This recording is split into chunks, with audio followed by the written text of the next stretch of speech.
Video games have got better. They're much better now, like The Elder Scrolls is the best one going. I think mine's the best part, but I hope you all love it. I'm sure you will. I'll take away the love and understanding and care, and I hope they take that with them. Thank you. The character I'm playing is blind, and so I put my glasses on, and I act blind. If you look very carefully, you'll see my eyes are closed, which is very clever for me to do that. And then I flick them open now and again, just a little tiny bit, to read the lines. The Elder Scrolls Online marks the second video game. Things like that, I have to read them out loud.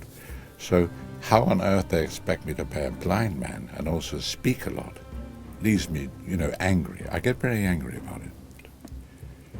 Blind. Lyris, are you all right?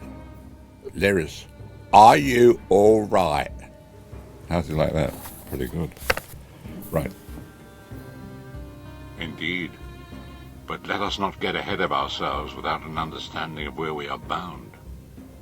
The Red Guard Swordmaster, Saisahan, leader of the Imperial Dragon Guard. In truth, I feared you'd kill me where I stood if you knew who I was. You certainly wouldn't have allied with us so readily. I caused this, all of this. If Molag Bal destroys this world, the blame will be mine and mine alone. Well, I'd like to play an elf.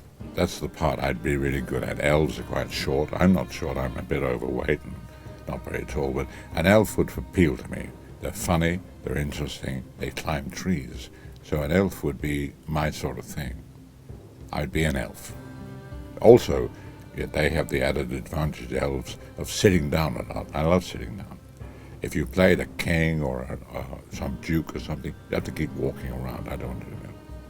So I'd be happy to play an elf. I like the Elder Scrolls. I'm tailor-made for the part. And I'm used to playing blind men. I always play blind men. I enjoy it very much. The character I play in the Elder Scrolls is called Abnur Tharn.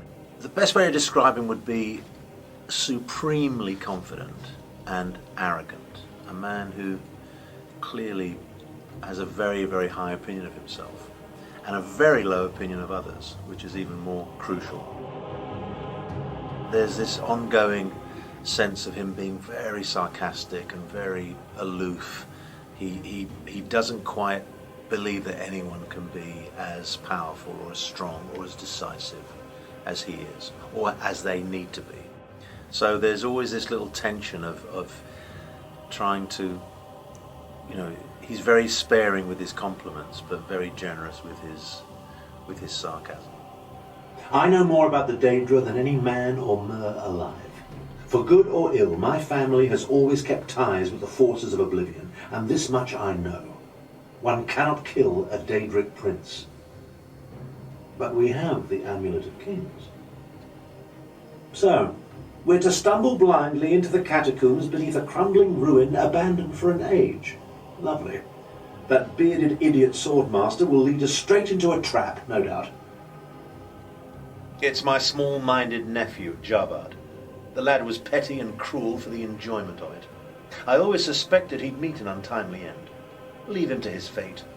It's kinder than he deserves. And then what? I've no idea what will happen to you. Apotheosis? Disintegration? Too many unknowns and not enough information.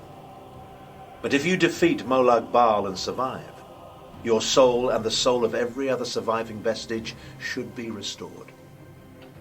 The Amulet of Kings is a relic of Akatosh, the dragon god of time. His powers embody the qualities of perseverance and invincibility, while promoting the virtues of duty, service, and obedience. Make of that what you will. One of the big elements in the character is that he's very, very, sort of very pompous and very arrogant, but he's actually very funny, and his sarcasm and his kind of sort of dismissal of other people can be really. I mean, there's one line where he's talking to Lyris, and he says something like, in a very kind of understanding and supportive and sympathetic way, he says, something like, "I understand this must be very hard for you, Lyris, but don't be an idiot." something like that. And it's just that, I mean, I'm paraphrasing because I can't remember the line now, but it was the turn of phrase that because it started off so kind of like he was just about to give her a hug, and then it turns into this kind of like wonderful slap in the face, and it was that way of just turning within a line, turning everything around like that was very indicative of him. But that line in particular, it must be very as hard as it might be for you, Lyris. Don't be an idiot. It kind of made me laugh. The character I play in the Elder Scrolls Online is King Emerik, and he's a good guy, generally speaking. What's cool about him is that he's not uncomplex. He does have his bad days, and he gets into all kinds of moods. But he's generally within the context of the Elder Scrolls Online, he is a good force in the world. He has some funny lines. He's not just some king guy. He also is a human being, and he has some funky asides to make. And he is the king of all Rivenspire, and he's a pretty cool guy in my view. I'm not just defending my character. I actually believe that.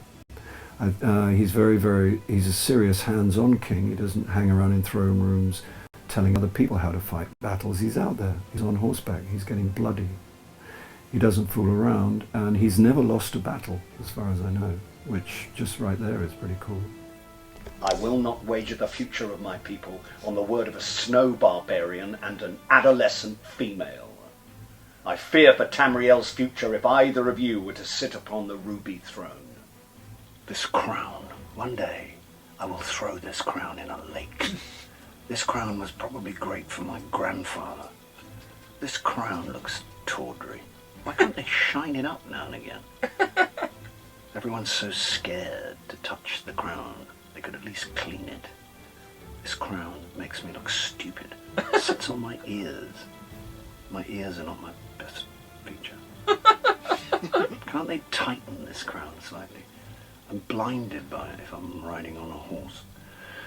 This crown is an embarrassment to the kingdom. He has many, many wonderful lines. I like his epithets perhaps best. I loved saying, don't go easy on me. It's, I'm being honest. I got a kick out of saying, on Mara's bosom.